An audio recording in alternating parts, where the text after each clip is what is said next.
What is causing large dust clouds over New Richmond this summer? Environmental agencies are looking into it. The WCPO 9i team first started investigating the Beckjord power station back in 2016. That's right. Last year the I-team reported the Ohio EPA estimates that there are about 10 billion pounds of coal ash just dumped into 4 man-made ponds there along the Ohio River. Now, if these ponds leak, ash could ultimately spill into the river, which is the drinking water source for about 5 million people. Now, the site's new owner is moving the ash to remediate the land for development.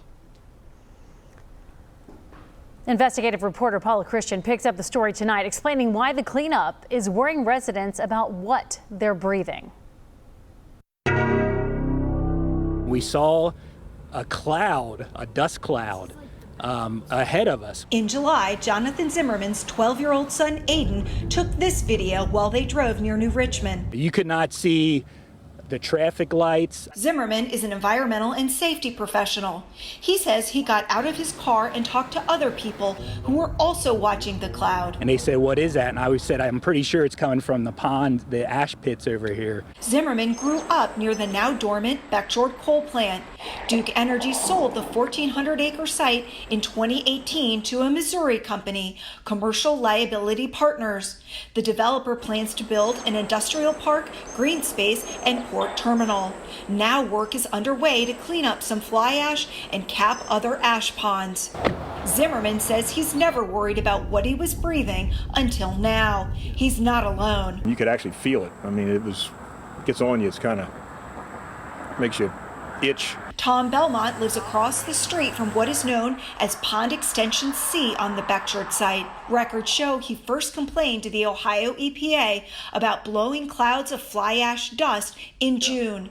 Although he says he's spoken to the EPA several times since then, he says he still doesn't have answers. Nobody's really given us any information as to why they're moving it, why it's being exposed. What are they going to do to keep us, out of the way of this stuff blowing around? Spokespersons for the Ohio EPA and Southwest Ohio Air Quality Agency tell the I-team that a compliance plan is in place to monitor the fly ash.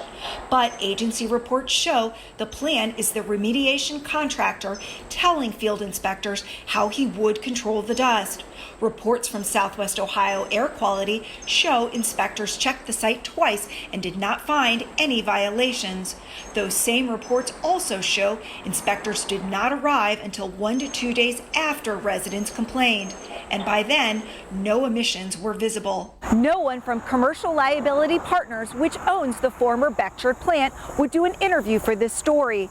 I asked a company spokesperson via email what material is blowing around in the dust clouds and if it is dangerous to the public. He did not answer my questions. But he did send me a statement on behalf of CLP. It says in part, since we learned of questions last month from residents, we have been working with the Southwest Ohio Air Quality Agency to implement additional measures to address any concerns regarding dust from the property. That includes more watering trucks and dust monitors. But environmental lawyer Dave Altman says that's not enough. He represents more than 100 New Richmond residents in a lawsuit filed in December against CLP. It alleges the developer breached a 1986 agreement with then Beckjord owner Cincinnati Gas and Electric that allegedly entitles residents to more information about contaminated waste disposal. Fly ash is quite often toxic. And certainly when it's been buried in the ground with bottom ash and then dug up and put in big piles, one of the big questions we have is exactly what's in it. Claremont County Commissioner Dave Painter says he will demand a meeting with CLP. Painter is excited about development at Beckjord, but he wants to make sure county wells that supply drinking water to 46,000 are not contaminated. We would like to have the opportunity to review any remediation plans that they put forward to the Environmental Protection Agency, and have a say on those. Meanwhile, Zimmerman worries about what material he was breathing that day back in July. You could feel it in the air and taste a little bit of grittiness. Paula Christian, WCPO 9 I-team. For more information on how long this remediation project is expected to last, check out Paula's digital story on WCPO.com.